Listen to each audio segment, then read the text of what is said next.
Nuestro invitado de hoy es Fernando Gaitán Villavicencio Loor, sociólogo en la Universidad de Lovaina, Bélgica, diploma superior de posgrado del Instituto de Países en Vías de Desarrollo, Universidad de Lovaina, especialización en Desarrollo Económico, docente universitario en la Universidad de Especialidades Espíritu Santo y en la Universidad Católica de Santiago de Guayaquil, autor de varios libros y múltiples artículos publicados en el país y en el extranjero, editorialista de Diario Expreso de Guayaquil. Buenas tardes y buenas noches. Agradecemos la atención que ustedes siempre brindan a este programa y el día de hoy tenemos la visita del sociólogo Gaitán Villavicencio Loor. Gaitán Villavicencio es un sociólogo graduado en la Universidad Lovaina la Vieja, en Brujas, Bélgica, y tiene posgrado en Desarrollo Económico y su especialidad también es la Sociología Urbana.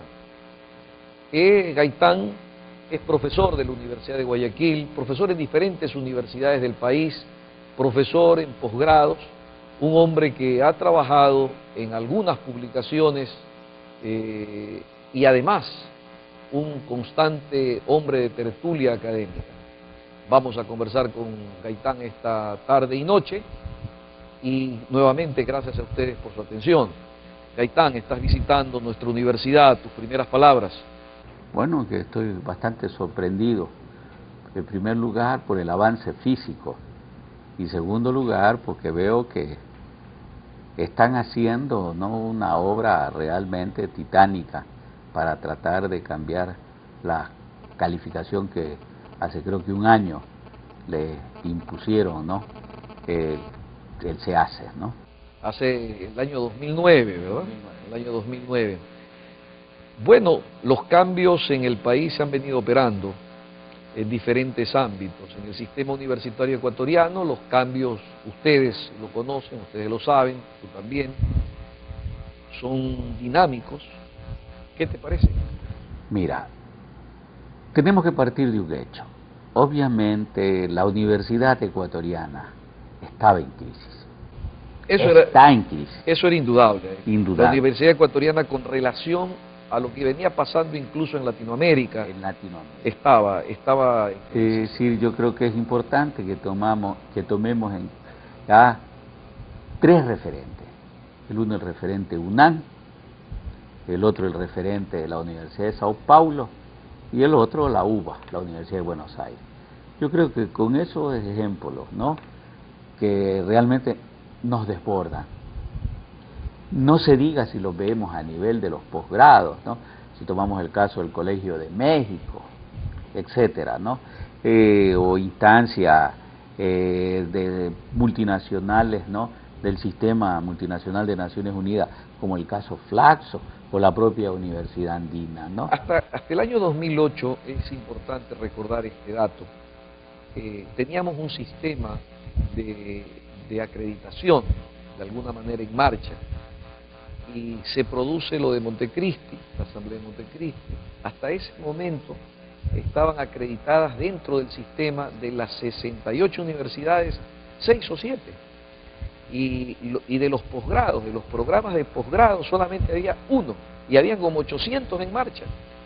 Son números que evidentemente confirman esto que estamos hablando de la crisis en la que estaba el sistema hasta el 2008. Ahora bien, del 2008 para acá, con los cambios que se introducen, ¿cuál es tu evaluación? Mira, yo quiero un poco remontarme antes, O sea, por primera vez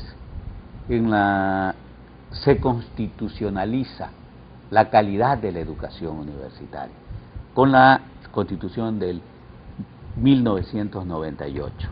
¿Cuándo se instituye el CONEA? Así es, el CONEA. Yo creo que es la primera vez que la universidad comienza o se convierte en una preocupación para el Estado y la deja, los propios asambleístas la pusieron como una cuestión en donde el Estado tenía que intervenir de una manera decidida, en particular para no solamente ir en términos de cobertura, pero principalmente para atacar en términos de calidad. Yo creo que eso es lo importante. Pero ¿qué sucedió? Hasta ese momento podríamos decir que la universidad iba por un lado, el Estado iba por otro, la universidad tenía este paraguas de la autonomía, se protegía con eso, no rendía cuentas a nadie, a casi nadie. Mira, yo creo que aquí hay un problema que debemos también remarcar lo histórico, ¿no? Es decir, lamentablemente la universidad en general latinoamericana y la ecuatoriana en particular estuvo muy metida en el marasmo histórico político. Es decir, nosotros podemos ver la historia ecuatoriana y desde 1830, en particular cuando comienza a funcionar desde la etapa de García Moreno lo que ahora es la Universidad Central, y después comienzan a aparecer las otras universidades que las podríamos llamar las centenarias del país. Vamos a ver cómo con cada cambio de gobierno iban siendo intervenidas. Y obviamente esta inestabilidad, por un lado política y por otro lado administrativa, institucional, ¿qué hacía? Que la universidad vaya de tumbo en tumbo, nunca haya podido desarrollar una tradición ya de corte académico, científico, técnico. Y la gente que en el Ecuador se han destacado lo han sido por iniciativa propia y no porque haya habido todo una movida, ya todo un movimiento en términos institucionales. Ahora, con estos antecedentes, Gaitán, volvamos al 2009. De ahí... No, yo quisiera que tú me permitas concluir nada más lo del 98, ¿no? En donde se generó una situación como consecuencia de todo este antecedente histórico, ¿no? Y un poco amurallándose en la autonomía que fue distorsionada, ¿ya? La autonomía que como categoría se gesta desde toda la transformación de Córdoba de 1918, ¿no? Es realmente usada de mala manera, ¿no? Para decir, no, yo lo hago cuando a mí me dé la gana.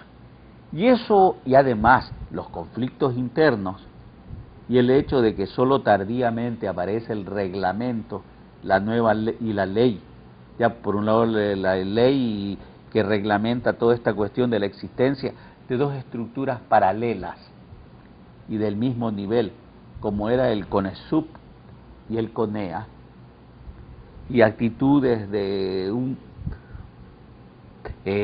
caudillismo universitario, ¿no?, de las autoridades de esa época, particularmente, y lo señalo el caso de Vinicio Vaquero, o sea, impidieron que el CONEA logre desarrollar ya su tarea, ¿no?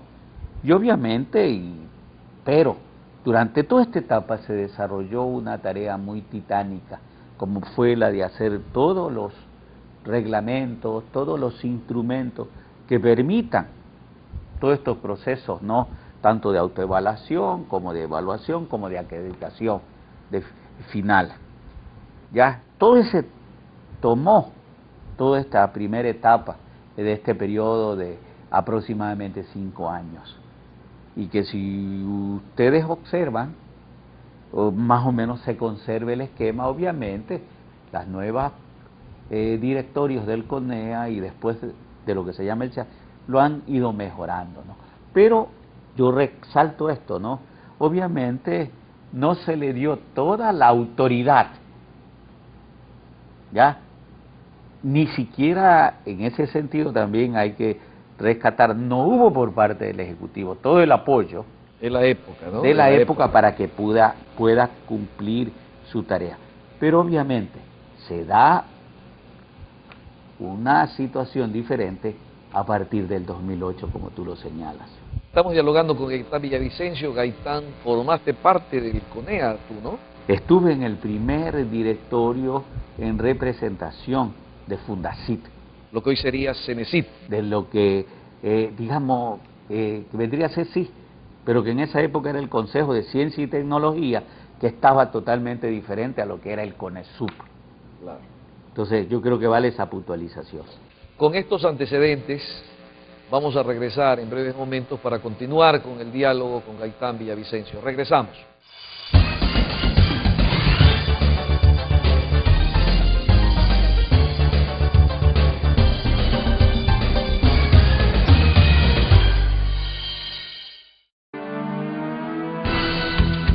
formar profesionales competentes, comprometidos con la sociedad y el ambiente en base a una alta calidad académica, a la adopción y generación de conocimientos científicos y tecnológicos, respetando y promoviendo nuestra identidad cultural.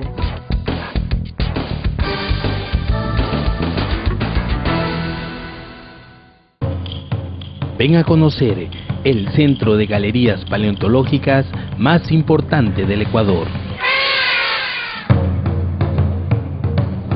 Megaterio, mastodonte, caballo americano, armadillo gigante y milodonte.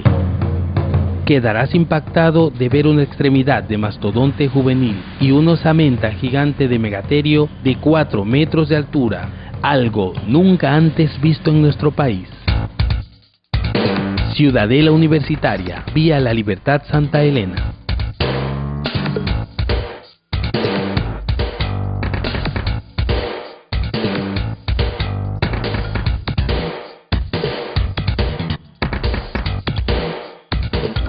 Museo Paleontológico Megaterio, la verdadera historia está aquí.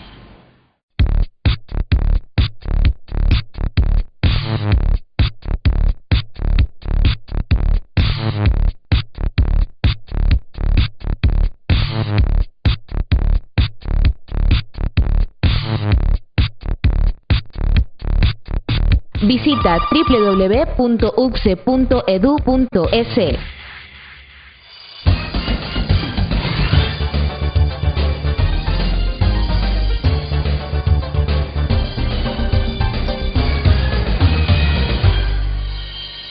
Estamos de regreso, gracias por continuar con nosotros. Estamos dialogando con Gaitán Villavicencio, profesor de la Universidad de Guayaquil y de otras tantas universidades, ex miembro del CONEA.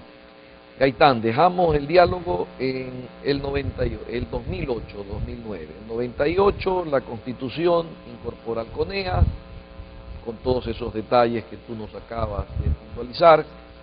Llegamos a la Asamblea de Montecristi, viene el famoso mandato 14, ya presidía el CONEA Arturo Villavicencio. Arturo Villavicencio implementa esta suerte de evaluación institucional que le encargan al CONEA y al CONESUD también por su parte. Se emite el informe y se arma la hecatombe. Tu análisis. Nosotros ya teníamos más o menos conocimientos previos de lo que en esa época llamábamos la existencia de universidades de garaje. Decir, ya había un conocimiento. Ya había un conocimiento, ¿no? El problema es que, ateniéndonos al espíritu de la ley y de los reglamentos, ¿no? Si no se podía intervenir mientras no hubiera ya toda la información, toda la situación que generaba el proceso de autoevaluación y el incumplimiento. Entonces, fíjate, de toda esta época se les dio 5 años para que puedan enmendarse. Fíjate, y todo eso fue incumplido, lamentablemente, por todo el laxismo existente, ya, y inclusive por esta suerte de confrontación que solamente se supera al final, te digo, por ejemplo, del mandato nuestro, con la llegada a la presidencia del CONESUB del doctor Vega como presidente del CONESUB. Que es el último tramo de esa etapa. Entonces, innegablemente que el hecho, ¿no?, que de este nuevo gobierno, con una postura mucho más rígida en términos del cumplimiento de las leyes y reglamentos, o sea, se obligó. Y creo que fue una medida profiláctica. Esta evaluación en el 2009, que por primera vez en el Ecuador se comienza a hablar de categorías en el sistema universitario ecuatoriano. ¿Cuál es tu evaluación? ¿Fue bueno? ¿Fue malo? Algunos han mirado eso como que fue exagerado, que no se debió de haber estigmatizado a muchas universidades como se lo hizo. Luego después estas fueron depuradas.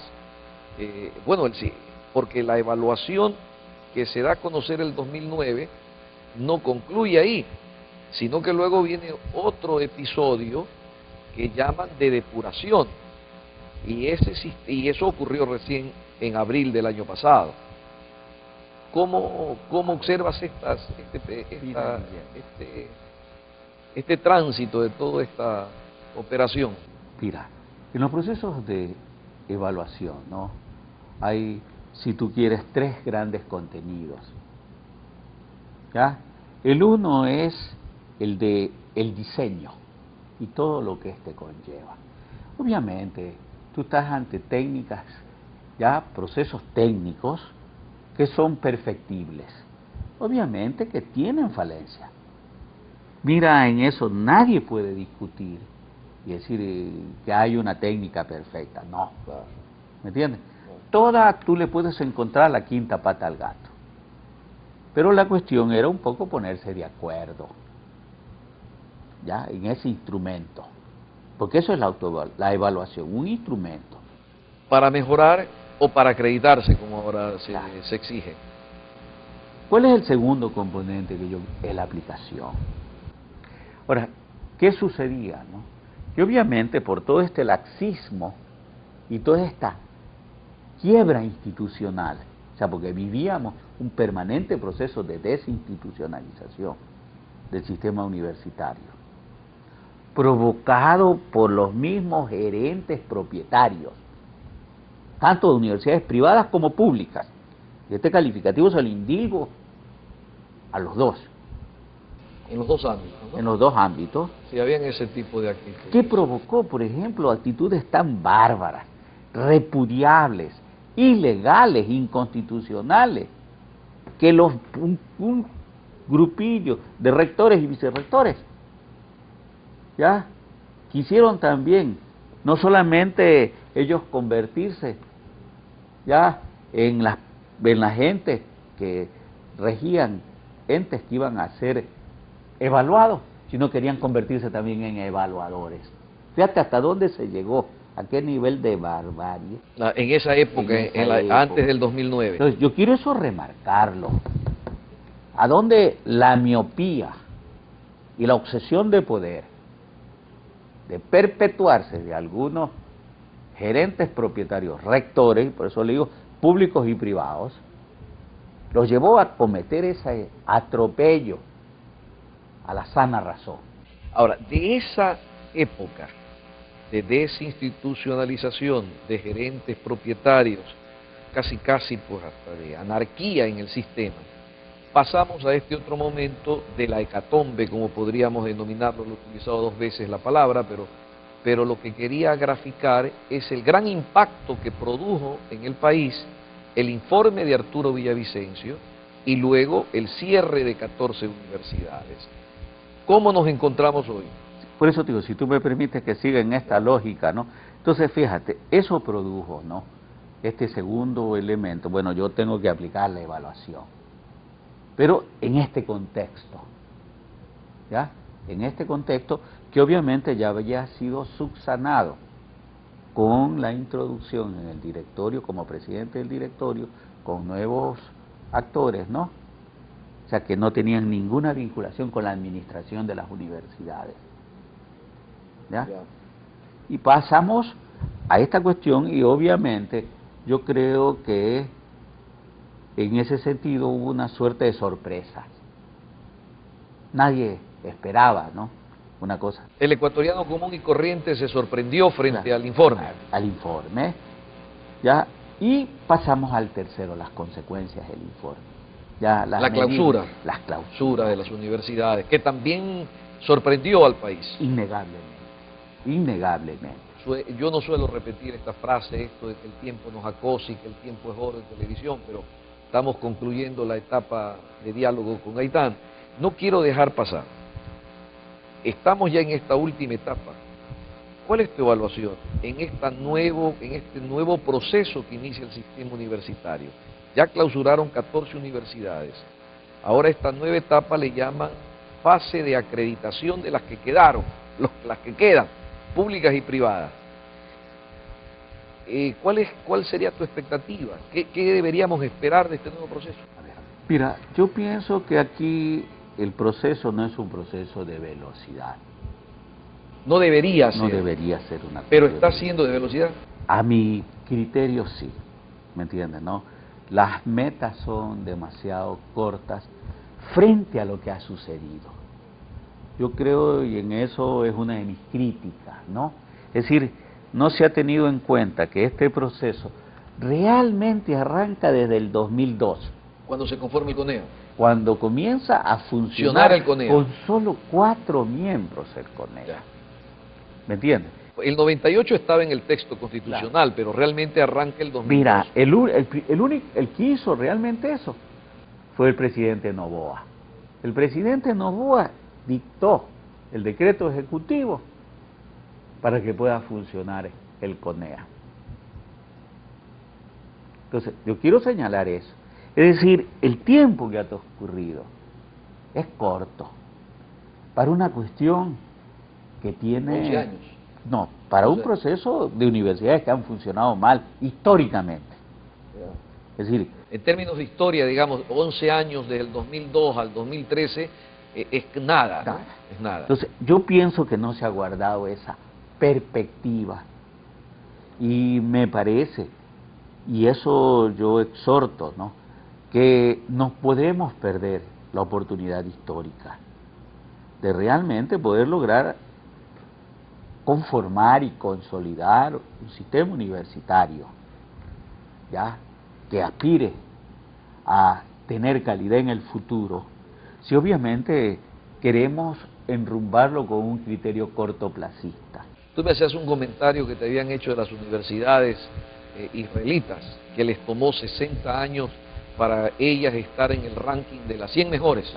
Así es. Mira, las universidades israelitas, desde el 49 que se funda el Estado de Israel hasta la actualidad, fíjate, les ha tomado 63 años para poder posicionar recién dentro de las 100 mejores primeras, ¿ya?, 3 centros universitarios, para que estén a nivel mundial.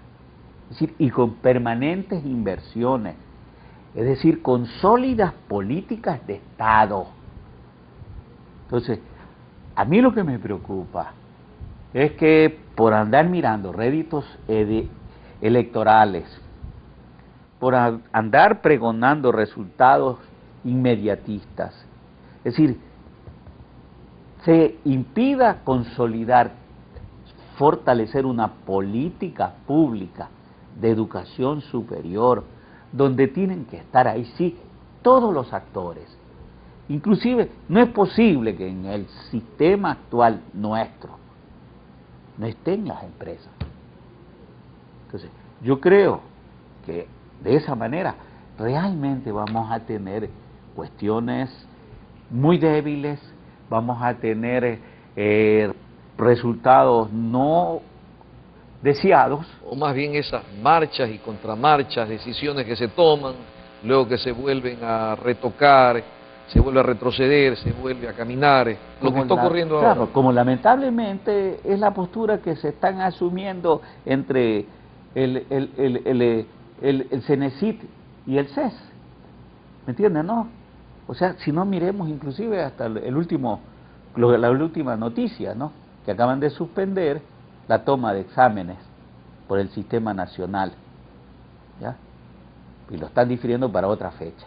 Entonces, yo creo que la cuestión aquí no es una cosa de velocidad, sino que tiene que ser bien pensada, tiene que ser concertada, tiene que haber mayor diálogo entre las autoridades nacionales, ¿ya?, con las autoridades universitarias y con la comunidad universitaria. Sentido de la historia, capacidad de diálogo para consolidar una política pública en el sistema universitario del Ecuador. Son las frases de Gaitán Villavicencio. Tus últimas palabras, Gaitán, para cerrar este diálogo. No, que mira, yo sí miro con preocupación el futuro próximo, en particular del sistema universitario ecuatoriano, cuando deberíamos plantearnos unas perspectivas que las deberían asumir no solamente nuestra generación, sino las próximas generaciones. Lamentablemente, corremos el riesgo de farrearnos, de despilfarrar esto. Y realmente hacer una cosa que después de que concluye esta administración, nuevamente se quiera refundar El país. el país y las el universidades. sistema. Muy bien, muchas gracias. Muchas gracias a ustedes que nos escuchan. Agradecerle a Gaitán la visita y esperemos pues que no ocurra el pronóstico de que nos farriemos este periodo histórico. Gracias y buenas noches.